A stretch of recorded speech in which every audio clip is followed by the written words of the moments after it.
నమస్కారం. జన్మకుండలి కార్యక్రమానికి స్వాగతం. మనతో పాటు సుద్దపల్లి నాగరాజు గారు ఉన్నారు. గురుగారు నమస్కారం. నమస్తే అమ్మా. గురుగారు ఫస్ట్ కాలర్ ఉన్నారండి తుని నుండి. హలో అండి, నమస్కారం అండి. నాగేశ్వరరావు గారు నమస్తే అండి. ఎవరి నుంచి తెలుసుకోవాలనుకుంటున్నారండి? మా పెద్ద గురించి అండి. ఓకే అండి, డేట్ ఆఫ్ బర్త్ చెప్పండి. అక్టోబర్ 29, 96 అండి. అక్టోబర్ 29, 96. 96 అండి. ఓకే అండి, ఏ సమయానికి పుట్టాడండి? సాయంకాలం 4:39 అండి. ఓకే అండి, ఏ ఊర్లో పుట్టాడండి? తునిలో. ఓకే అండి, చెప్పండి గురుగారు నాగేశ్వరరావు గారు. ఉన్నారండి, మాట్లాడండి. సార్ గురుగారు నమస్తే అండి. నిన్న మా చిన్నబ్బాయి గురించి చెప్పండి, అదే రెగ్యులర్ కాలర్ అయ్యారు మీరు. చెప్పండి. లేదు సార్, ఏదో రావాలి. పర్లేదు, చెప్పండి. అదే మా బాబు చదువులో వీకెండ్ బాగానే. ఇప్పుడు మా వాళ్ళు షాప్ ఉంటే బియ్యం షాప్ లో అందరూ వెళ్ళిపోయారండి. అది వ్యాపారం ఎలా ఉంటుందో అడుగుతారు. ఎందుకంటే ఇక్కడ విద్యాస్థానాధిపతి అయినటువంటి బుధుడు అష్టమంలో ఉన్నాడు. దాని వలన అలాగా జరగడానికి గల కారణం రేపు వివాహంలో కూడా సంబంధ విషయంలో కూడా దోషం ఉన్నది. శుక్రరాహుల కలయిక 7వ ఇంట్లో, శుక్రుడు నీచ స్థితిలో ఉన్నాడు. విద్యాస్థానాధిపతి సప్తమాధిపతి అష్టమంలో అయితే పరివర్తన యోగం ఉన్నది కాబట్టి ఒక రకంగా అక్కడ ఉన్నది. కానీ వృత్తి సంబంధంగా మీరు అడిగేటువంటిది తన జీవితంలో నిలబడతాడా లేదా అన్నటువంటి ప్రశ్నకు సమాధానంగా ఇక్కడ గురువు వచ్చేసి దశమ స్థానంలో ఉన్నందువలన ఇతను వచ్చేసి మీన రాశి, వృషభ రాశి, రోహిణి నక్షత్రం 3వ పాదం. గురువు దశమాధిపతి అయి దశమ స్థానంలో ఉన్నందువలన చక్కగా స్థిరపడతాడు. కంగారు పడాల్సిన అవసరం ఏం లేదు. కానీ అతని స్థిరత్వం 30వ సంవత్సరం వచ్చేంతవరకు స్థిరత్వంగా ఉండడు. దాంట్లోకి మారుతూనే ఉంటాడు. కాబట్టి ఇంకా 10 సంవత్సరాలు అన్నటువంటిది ఇతని జీవితంలో కొంత గడ్డు కాలమై ఉన్నప్పటికీ కూడా రాహు మహాదశ జరుగుతూ ఉన్నది. రాహు సప్తమంలో కన్యారాహు, ఇది తిప్పుతూనే ఉంటుంది కన్యారాహు. కాబట్టి తప్పనిసరిగా ఇంకా 10 సంవత్సరాల కాలం అంటే గురు మహాదశ వచ్చేంత వరకు కూడా అది అతని జీవితంలో స్థిరత్వాన్ని ఇవ్వదు. గురు మహాదశ ఎప్పుడైతే వస్తుందో 2025 డిసెంబర్ 14, అంటే దాదాపుగా 10 సంవత్సరాలు నేను చెప్పినట్టుగా, ఇది ఇక్కడ తన జీవితంలో ఉన్నతమైనటువంటి స్థితికి తీసుకెళ్లేదానికి మంచి అవకాశమైనటువంటి గురు మహాదశ. గురువు అందులో కూడా దశమ స్థానంలో ధనుర్రాశిలో, అది గురువు ఇక్కడ పూర్వాషాఢ నక్షత్రంలో ఉండటం వలన తప్పకుండా తన స్వస్థానమై ఉన్నందువలన హంస మహాపురుష యోగం కావటం వలన తప్పక యోగ కారకంగా ఉంటుంది. కాబట్టి ఈ 10 సంవత్సరాలు పడి లేచి అన్నీ నేర్చుకుంటాడు. మీరేం భయపడాల్సిన అవసరం లేదు. అలాగే గురుగారు మరొక కాలర్ ఉన్నారండి. హలో అండి, నమస్కారం అండి. శ్రీకాంత్ గారు నమస్కారం మేడం. ఎవరి నుంచి తెలుసుకోవాలనుకుంటున్నారు?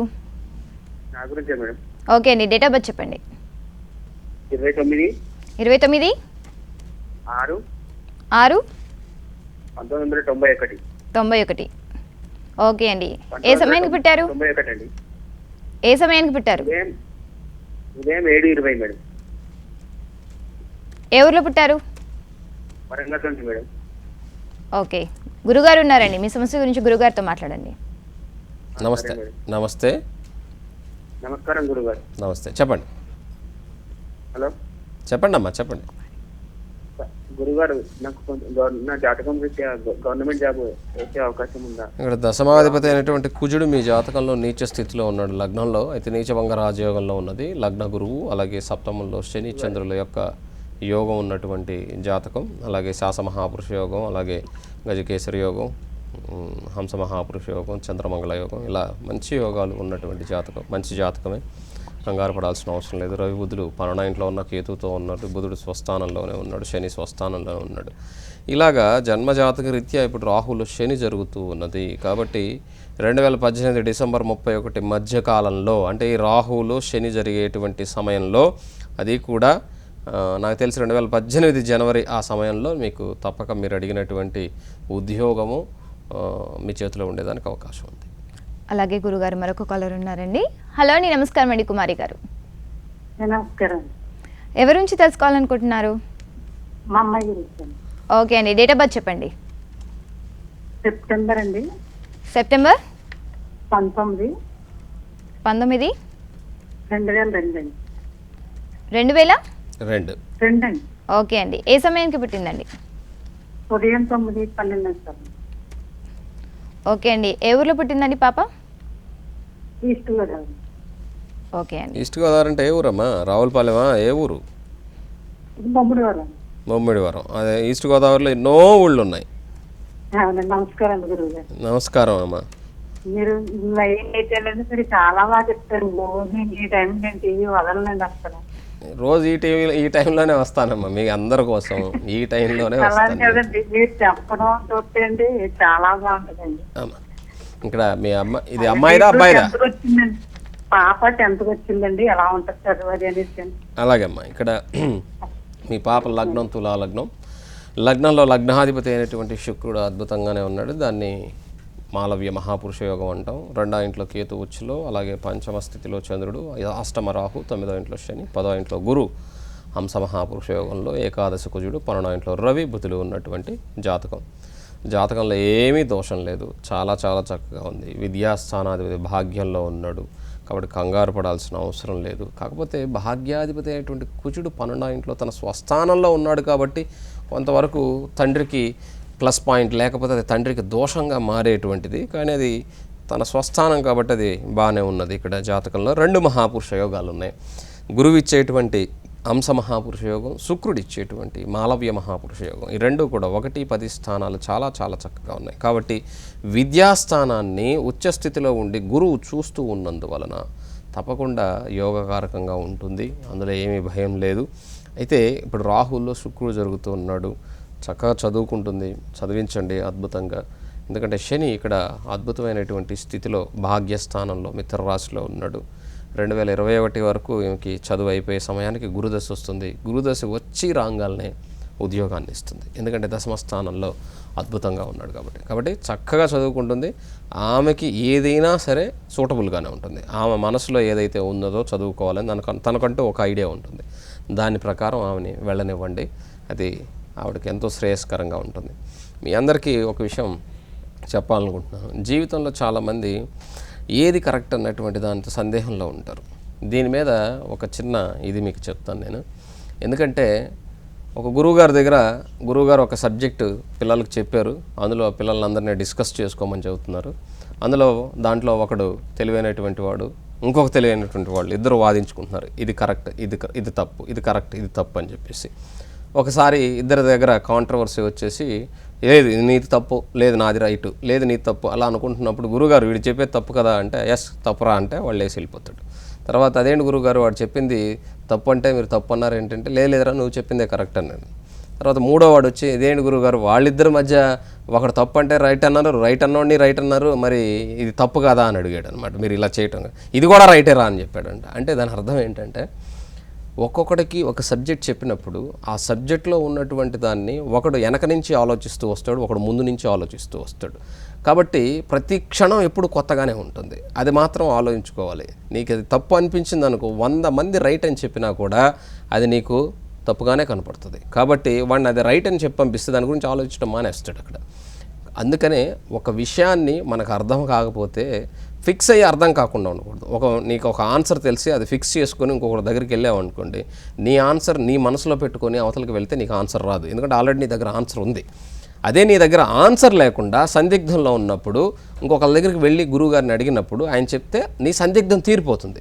అంతేగాని నీ దగ్గర ఆన్సర్ ఆల్రెడీ పెట్టుకొని దాన్ని సందేహంగా వెళ్ళి గురువుగారి దగ్గరికి వెళ్తే నీకు ఎప్పుడు జీవితంలో సందేహమే మిగులుతుంది. కాబట్టి ఒకటే గుర్తుపెట్టుకోవాలి, లైఫ్లో ప్రతి క్షణం కరెక్ట్గానే ఉంటుంది. మనం కరెక్ట్గా ఉండేందుకు ప్రయత్నం చేయాలి. నేను ప్రతిరోజు చెప్తూ ఉంటాను మీ అందరికీ, ఆ గుడికెళ్ళు ఈ గుడికెళ్ళు అని చెప్పేసి ఎందుకు చెప్తా ఉన్నదానికి, ఇక్కడే అద్భుతమైనటువంటి వెలుగు భగవంతుడు మనలోనే ఉన్నాడు. అది నీకు తెలియదు కాబట్టి అది నువ్వు తెలుసుకోవాలంటే సాధన చేయాలి.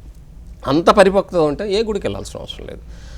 నువ్వు ఏదైతే ఎదుటివాడు చేస్తే బాధపడతావో ఆ పనిని తిరిగి నువ్వు ఎదుటి వాళ్ళ ఎదురు చేయమాక. అంటే నువ్వు ఒక మాట అంటే ఒప్పుకో కదా, అదేవిధంగా ఎదుటి వాళ్ళని నువ్వు ఆ మాట అనమాక. వాళ్ళు కూడా నిన్ను అనకుండా ఉంటే హ్యాపీ. ఎలా అంటే ఎదుటి వ్యక్తి చేసేటువంటి అపకారం ఏదైతే ఉన్నదో నీకు బాధ కలిగిస్తుందో అదే అపకారాన్ని తిరిగి నువ్వు అవతలలోకి చేయమాక. అప్పుడు దాన్ని నీలో ఉన్నటువంటి దైవత్వాన్ని గుర్తించేదానికి అవకాశం ఉంటుంది. అంతేగాని ఎదుటివాడు మనల్ని అన్నాడని చెప్పేసి మనం వాడిని అన్నామనుకోండి, ఒక్కోసారి అదిలించవలసినప్పుడు నాలాంటి గురువుగారు అంటారు, తప్పదు, అందులో సందేహం లేదు. నేను ఒక మాట విషయం ఎదుటి వాళ్ళకి ఎక్కేదానికోసం అవతల వాళ్ళకున్న ఈ సబ్జెక్ట్ మీద ఉన్నటువంటి దాన్ని కొంతమంది అపహాస్యంగా అడిగే వాళ్ళు ఉంటారు. దానికి నేను ఒప్పుకోను. కాబట్టి తెలుసుకోవటంలో మాత్రం నిక్కచ్చిగా అక్కడ కూర్చొని తెలుసుకోవాలి. కాబట్టి ప్రతి మనిషి కూడా తనకు ఉన్నటువంటి సందేహాన్ని సందేహంగా నివృత్తి చేస్తే ఆన్సర్ దొరుకుతుంది. అంతేగాని ఆల్రెడీ ఆన్సర్ పెట్టుకొని నువ్వు ఒకటి ఫిక్స్ అయిపోయి దాన్ని సందేహంగా అనుకొని ఈయనేం చెప్తాడు అనుకుంటూ వెళ్తే నీకు ఎక్కడ సమాధానం దొరకదు. అలాగే గురువుగారు మరొక కాలర్ ఉన్నారండి. హలో అండి, నమస్కారం అండి. హలో అండి. నమస్కారం అండి. ఎవరి గురించి తెలుసుకోవాలనుకుంటున్నారు? కొంచెం గట్టిగా అమ్మా. కొంచెం గట్టిగా మాట్లాడండి. ఫిబ్రవరి 18th అండి, 2008 అండి. ఫిబ్రవరి 18th అండి. 18th ఫిబ్రవరి 2008 అండి. ఎన్ని గంటలకమ్మా? ఉదయం 6:10 అండి. మొన్న టైం తప్పు చెప్పండి. అదే ఏ ఊర్లోమ్మా? తాడేపల్లిగూడెంలో పుట్టాడండి. ఈ అబ్బాయి లగ్నం వచ్చేసి మకర లగ్నం, రాశి వచ్చేసమ్మా మిథున రాశి, నక్షత్రం పునర్వసు నక్షత్రం 2వ పాదం. లగ్నంలో బుధుడు వక్రించి శుక్రుడితో, అలాగే 2వ ఇంట్లో రవి రాహువుల కలయిక, 6వ ఇంట్లో కుజ చంద్రుల కలయిక, అష్టమంలో శనికేతువుల కలయిక, 12వ ఇంట్లో గురువు తన స్వస్థానంలో ఉన్నటువంటి జాతకం. ఈ జాతకంలో లగ్నంలో ఉన్నటువంటి శుక్రబుధులు చాలా అద్భుతంగా ఉన్నారు. మిగతా గ్రహాలు ఎక్కడెక్కడ ఎలాగున్నా కూడా చాలా అద్భుతంగా లగ్నంలో ఉన్నటువంటి శుక్రబుధులు ఇద్దరు కూడా చాలా అద్భుతంగా, దశమ భాగ్యాధిపతి అయినటువంటి ఇద్దరు కూడా కలిసి లగ్నంలో ఉండటం అద్భుతమైనటువంటి స్థితిని ఇస్తుంది. కాబట్టి ఇక్కడ జన్మజాతకంలో గురు మహాదశ జరుగుతున్నది. గురువు 12వ స్థానంలో ఉన్నాడు. అందులో కూడా రాహువు కూడా ఇక్కడ 2వ ఇంట్లో కుటుంబ స్థానంలో ఉన్నాడు. కాబట్టి ఇది కొంత ఇబ్బంది కలగజేసినప్పుడు ఇక్కడ 2017 నుంచి జూలై 2వ తారీఖు నుంచి శని మహాదశ వస్తుంది. ఈ శని మహాదశ లగ్న కుటుంబాధిపతి అష్టమంలో ఉన్నప్పటికీ కూడా, కేతువుతో ఉన్నప్పటికీ కూడా, శని అష్టమంలో సింహరాశిలో ఉన్నాడు. కాబట్టి శని దశ వచ్చినంతకాలం అది యోగకారకంగా ఉండాలి అంటే ప్రతి శనివారం తప్పకుండా ఆంజనేయ స్వామి గుడికి మీ అబ్బాయిని తీసుకెళ్ళండి. ఈ శని ఉన్నటువంటి 19 సంవత్సరాల కాలం అతనికి యోగవంతంగా ఉంటుంది. చక్కగా చదువుకునేదానికి, మంచి జీవితాన్ని అనుభవించేదానికి అవకాశం ఉంటుంది. అలాగే గురుగారు మరొక కాలర్ ఉన్నారండి. హలో అండి, నమస్కారం అండి. నమస్తే మేడం. ఎవరి నుంచి తెలుసుకోవాలనుకుంటున్నానండి? హరిప్రియ గారు. మా చెట్టు వాళ్ళ ఆయన గురించి అండి. ఓకే అండి, డేట్ ఆఫ్ బర్త్ చెప్పండి. ఏప్రిల్ 5, 1981. ఓకే అండి, ఏ సమయానికి పెట్టారండి? మధ్యాహ్నం 3:20 ఓకే. ఎప్పుడమ్మా సంవత్సరం? విజయవాడ గురువు గారు. నమస్కారం గురువు గారు. 1981. చెప్పండి అమ్మా. అదే గవర్నమెంట్ ఉద్యోగం వస్తుందా, ఆరోగ్యం బాగోలేదు గురువు గారు. ఇప్పుడు ఏం కుజదోషం ఉంది కదమ్మా ఈ పాప జాతకంలో. సింహలగ్నం, మీనరాశి, అశ్విని నక్షత్రం 1వ పాదం. జాతక రీత్యా ఈమెకి కుటుంబ స్థానాల్లో వచ్చేసి గురువు వక్రించి, శని వక్రించి, అష్టమంలో శుక్రకుజుల యొక్క కలయిక, ఇదంతా కుజదోషం ఉన్నది. దశమాధిపతి శుక్రుడు ఉచ్చస్థితిలో ఉన్నప్పటికీ కూడా ఇక్కడ దోషం ఉన్నది. అయితే నెక్స్ట్ ఫిబ్రవరి నుంచి కొంతవరకు బాగుంటుంది. ఉద్యోగ సంబంధంగా గవర్నమెంట్ ఉద్యోగానికి అయితే చాలా కష్టపడాలమ్మా ఈ జాతకంలో. అంత గొప్ప అనుకూలత అయితే మాత్రం లేదు. ఏదో ఫైనాన్షియల్గా నిజం చెప్పాలంటే ఎవరికైనా ఏదైనా డబ్బులు ఇచ్చి ఏదో మేనేజ్ చేసి తెచ్చుకోవాల్సినటువంటి పరిస్థితి ఏర్పడుతుంది. కాబట్టి కొంచెం జాగ్రత్తగా ఉద్యోగం అన్నది తన స్వయం కృషితో ఏది చేసుకున్నా కూడా బాగుంటుంది తన జీవితంలో. కాబట్టి ఆ కుజదోషం మాత్రం చాలా గట్టిగా ఉన్నది. దాన్ని కొంత చూసుకోవటం మంచిదమ్మా. అలాగే గురుగారు మరొక కాలర్ ఉన్నారండి. హలో అండి, నమస్కారం అండి. విజయ్ గారు. హలో. ఎవరి నుంచి తెలుసుకోవాలనుకుంటున్నారండి? విజయవాడ అండి. మా పాప దగ్గర చేసామండి. ఓకే అండి, డేట్ ఆఫ్ బర్త్ చెప్పండి. మార్చి 4th, 89. సాయంత్రం 4:15 అండి. ఓకే అండి, ఏ ఊర్లో పెట్టిందండి? బెజవాడేనండి. ఓకే, గురుగారు ఉన్నారండి, గురుగారితో మాట్లాడండి. చెప్పండి అమ్మా. హలో గురువు గారు, పాప ఇప్పుడు ఖాళీగా ఉందండి. తను ఏ వృత్తిలో ఉంటుందో చెప్తారండి? ఇక్కడ వచ్చేసమ్మా లగ్నం ఏమిటి? కర్కాటక లగ్నం, రాశి వచ్చేసి మకర రాశి, నక్షత్రం ఉత్తరాషాఢ నక్షత్రం. దశమాధిపతి అయినటువంటి కుజుడు లాభంలో గురువుతో కూడా చాలా చక్కగా ఉన్నాడు. కాబట్టి ఈ కుజుడుకు సంబంధించినంత వరకు ఇక్కడ జాతకంలో తన వృత్తి సంబంధంగా కూడా ఇక్కడ వృత్తి స్థానాధిపతి అయినటువంటి వాడు ఏకాదశంలో ఉన్నందువలన ఈ కుజుడు వచ్చేసి జనరల్గా చెప్పాలంటే పెట్రోకెమికల్స్, తర్వాత ఫైర్, పెయింటింగ్స్ ఇలాంటి వాటిల్లోనూ, అలాగే భూ సంబంధమైనటువంటి వ్యాపారాలు కానీ, లేకపోతే ఏమంటారంటే జియాలజీ సంబంధించినటువంటి వీటిల్లో కానీ ఈమె రాణించేదానికి అవకాశం ఉంటుంది. వాటిలో ఏదైనా ఉద్యోగంగానే ఉన్నట్లయితే మీరు చేస్తే బాగుంటుందమ్మా. అలాగే అండి మరొక కాలర్ ఉన్నారండి. హలో అండి, నమస్కారం అండి శ్రీనివాస్ గారు. నమస్తే. ఎవరి నుంచి తెలుసుకోవాలనుకుంటున్నారండి? ఓకే అండి, డేట్ ఆఫ్ బర్త్ చెప్పండి. 28 April 96. 28 April 92. 96. ఓకే అండి, డేట్ ఆఫ్ బర్త్ చెప్పండి. Date of birth 28 April 96. Okay, సమయం చెప్పండి. Night 8 madam. నైట్ ఏ టైం కండి? నైట్ 8 బాగుంది. నైట్ 7:00. అవునండి. ఏ ఊర్లో పుట్టారు సార్? తిరువురు కృష్ణా. ఎక్కడ? తిరువూరు. తిరువురు కృష్ణా అండి. Tiruvuru Krishna district. Tiruvuru, okay. Study life ఎలా ఉంటుంది? ఇక్కడ రిమైనింగ్ ఎలా ఉంటుంది? ఇక్కడ లగ్నం వచ్చేసి ఈ జాతకానికి తులా లగ్నం, రాశి వచ్చేసి సింహరాశి, పుబ్బా నక్షత్రం 1వ పాదం, జన్మజాతకంలో పరాక్రమ స్థానంలో గురువు, అలాగే 6వ ఇంట్లో శనికేతువులు, సప్తమంలో రవి కుజుల యొక్క కలయిక, అష్టమంలో శుక్రబుధుల కలయిక, ఏకాదశి చంద్రుడు, 12వ ఇంట్లో రాహు. 3 గ్రహాలు స్వస్థానంలో ఉన్నాయి. అందులో కూడా రవి కుజుల యొక్క కలయిక సప్తమ స్థానంలో దోషంలో ఉన్నప్పటికి కూడా ఉచ్చ స్థితిలో ఉన్నది. అది యోగకారకంగా మారేదానికి అవకాశం ఉంటుంది. అయినా యోగాన్ని ఇస్తూ మళ్ళీ దోషాన్ని ఇస్తుంది అనమాట. కాబట్టి అక్కడ ఇబ్బంది కూడా కలగజేస్తున్నది. అష్టమాధిపతి శుక్రుడు అష్టమంలో బుధునితో కూడా ఉన్నారు. అయితే ఈ జాతకంలో విదేశీయానం ఇవన్నీ కూడా చాలా చక్కగా ఉన్నాయి. అయితే ఇక్కడ రవి మహాదశ జరుగుతున్నది 2020 వరకు కూడా ఉంటుంది. ఇక్కడ విద్యా సంబంధంగా, ఉద్యోగ సంబంధంగా అన్ని విధాల ఈ జాతకంలో అనుకూలత అనేటువంటిది ఉన్నది. కానీ రవి కుజుల యొక్క కలయిక ఒక వివాహం దగ్గర దాకా వచ్చి ఆగిపోయినా కూడా ఆశ్చర్యపోవాల్సినటువంటి అవసరం లేదు. కానీ ఉన్నతమైనటువంటి స్థితికి ఎదిగేదానికి మాత్రం తన వివాహ అనంతరం చాలా ఉన్నతమైన స్థితికి ఎదిగేదానికి ఈ జాతకం ఉపకరిస్తుంది. అలాగే గురువు గారు మరొక కాలర్ ఉన్నారండి. హలో అండి, నమస్కారం అండి, శ్రీహరిరావు గారు. నమస్తే అండి. నమస్కారం అండి, ఎవరి గురించి తెలుసుకోవాలనుకుంటున్నారు? మా అమ్మాయి అండి అనుష. ఓకే అండి, డేట్ ఆఫ్ బర్త్ చెప్పండి. 6/7/1995. ఓకే అండి, ఏ సమయానికి పుట్టిందండి పాప? మార్నింగ్ 5:30 అండి, 5:30 30. ఓకే అండి, ఏ ఊర్లో పుట్టిందండి? విజయవాడ. విజయవాడ. ఓకే అండి, గురువు గారు ఉన్నారండి, గురువు గారితో మాట్లాడండి. నమస్తే అండి. నమస్తే. నమస్తే అండి గురువు గారు. నమస్తే. మా అమ్మాయి అనుష అండి. ఓకే. 6/7/1995. ఉదయం 5:30 విజయవాడ. చెప్పండి. 5:30 విజయవాడ అండి.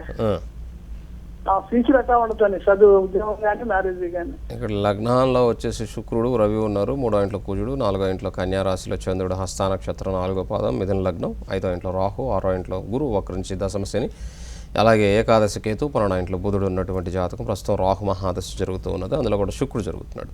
విద్యా సంబంధంగా ఇక్కడ విద్యాస్థానంలో కుటుంబాధిపతి అయినటువంటి చంద్రుడు ఉన్నాడు. చదువుకుంటుంది, అందులో ఏమి ఇబ్బంది లేదు. కానీ ఆ విద్యాస్థానాధిపతి వ్యయం నుంచి తన లగ్నానికి వచ్చేస్తున్నాడు కాబట్టి అది సంధిలో ఉంది కాబట్టి అంత పెద్ద ప్రభావాన్ని చూపించదు ఆ విద్య మీద. అంతవరకు ఇబ్బంది ఏమి ఉండదు. కానీ ఆరోగ్య సంబంధంగా మాత్రం ఇబ్బందులు కలుగుతాయి. కాబట్టి కొంచెం చెక్ చేయించుకోవాల్సి ఉంటుంది. రాహు మహాదశ జరుగుతున్నది. అందులో సప్తమాధిపతి అయినటువంటి వాడు, దశమాధిపతి అయినటువంటి గురువు ఇక్కడ 6వ ఇంట్లో వక్రతత్వం చెంది ఉన్నాడు. ఉండి దశమాన్ని చూస్తూ ఉన్నాడు. కాబట్టి దశమంలో ఉన్నటువంటి శనిని చూడటం వల్ల కొంత ఉద్యోగ సంబంధంగా ఏమైనా కూడా చిన్న చిన్న మార్పులు ఉంటాయి. కానీ ఉద్యోగం ఇవన్నీ కూడా ఉన్నాయి. కానీ సప్తమాధిపతి అయి 6వ ఇంట్లో ఉండటం, దశమాధిపతి అయి 6వ ఇంట్లో ఉండి దశమస్థానాన్ని చూస్తున్నాడు కాబట్టి ఉద్యోగ సంబంధంగా బాగుందని చెప్పాను. అదే సప్తమానికి సంబంధించినంత వరకు రవి శుక్రుల యొక్క దృష్టి కూడా అక్కడ సప్తమం మీద ఉండటం, గురువు 6వ ఇంట్లో ఉండటం ఇది దోషాన్ని ఇస్తూ ఉన్నది. కాబట్టి గురువుని సేవించడం ద్వారా తప్పక ఆ దోషం తగ్గి రేపటి రోజున వైవాహిక జీవితం బాగుండేదానికి అవకాశం ఉంటుంది. అలాగే అండి మరొక కాలర్ ఉన్నారండి. హలో అండి, నమస్కారం అండి, శ్రీనివాసరావు గారు. నమస్కారం అండి. ఎవరి గురించి తెలుసుకోవాలనుకుంటున్నారు? నా గురించేనండి. ఓకే అండి, డేట్ ఆఫ్ బర్త్ చెప్పండి. 4/4/77 అండి. ఓకే అండి, ఏ సమయం అండి? సాయంత్రం 4 గంటలండి. ఏ ఊర్లో పుట్టారండి? గుంటూరు అండి. సాయంత్రం 4 గంటలు. నమస్కారం గురువు గారు. నమస్తే అండి, చెప్పండి శ్రీనివాస్ గారు. సార్ నాది ఫ్యూచర్ ఎలా ఉంటుంది ఒకసారి? ఇక్కడ జన్మ జాతకంలో కుజదోషం ఉన్నది కదా, ఇంకేం ఫ్యూచర్, అక్కడే సగం పోయింది. వివాహ జీవితంలోనే సగం పోయింది. ఎందుకంటే సప్తమాధిపతి కూడా వ్యయంలోనే ఉన్నాడు ఇక్కడ. కాబట్టి ఇది కొంత ఇబ్బంది కలగజేస్తున్నది. కాబట్టి జాతకంలో ఇక్కడ చంద్రుడు 2వ ఇంట్లో చిత్తా నక్షత్రంలో కన్యారాశిలో, 3వ ఇంట్లో రాహు, 7వ ఇంట్లో కుజుడు, అష్టమంలో శుక్రుడు వక్రించి రవితో ఉచ్చస్థితిలో, అలాగే బుధుడు కేతువు, దశమ గురువు బాగున్నాడు చక్కగా ఇక్కడ జాతకంలో. అందులో ఈ శని మహాదశ రాబోతుంది 2017 జూలై 28 నుంచి. శని 6కి 7కి అధిపతి 12వ ఇంట్లో ఉన్నాడు. మొదట 6వ స్థానానికి ఫలితాలు ఇచ్చినా కూడా తర్వాత 7వ స్థానం ఫలితాలను ఇచ్చేటప్పుడు కొంత జాగ్రత్తగా ఉండాలి. కాబట్టి శనిని ఆరాధన చేసుకోవటం, అలాగే శనివారం నీ ఇష్టదైవానికి వెళ్ళటం ద్వారా గురువు యొక్క అనుగ్రహంతో నీ జాతకం బాగుంటుంది. అలాగే గురువు గారు మరొక కాలర్ ఉన్నారండి. హలో అండి, నమస్కారం అండి వెంకటేశ్వరరావు గారు. నమస్తే అండి. ఎవరి నుంచి తెలుసుకోవాలనుకుంటున్నారండి? ఓకే అండి, డేట్ ఆఫ్ బర్త్ చెప్పండి. 27/12/72 అండి. ఓకే అండి, ఏ సమయం అండి? మధ్యాహ్నం 3:15 అండి. 3:15. ఏ ఊర్లో అండి? బంగారు లంచ్ అండి.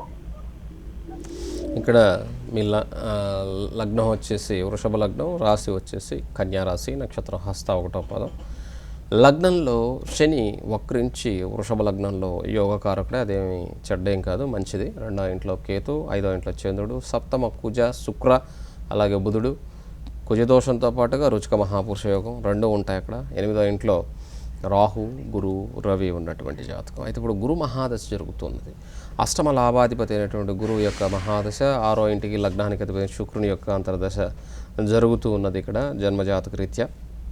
ఈ జాతకంలో శని మహాదశ 2022కి వస్తుంది. ఈ 2022కి ఆల్మోస్ట్ మీకు 50 సంవత్సరాలు అయిపోతుంది. ఈ 50 సంవత్సరాల తర్వాత యోగం పడుతుంది. అందరూ అనుకోవచ్చు 50 ఏళ్ల వయసులో యోగం పట్టి, రోసయ్య గారు కూడా 60 ఏళ్ల వయసులో సీఎం అయ్యారు. 60 దాటిన తర్వాత, దాదాపుగా 65-70 ఏళ్ల వయసులో.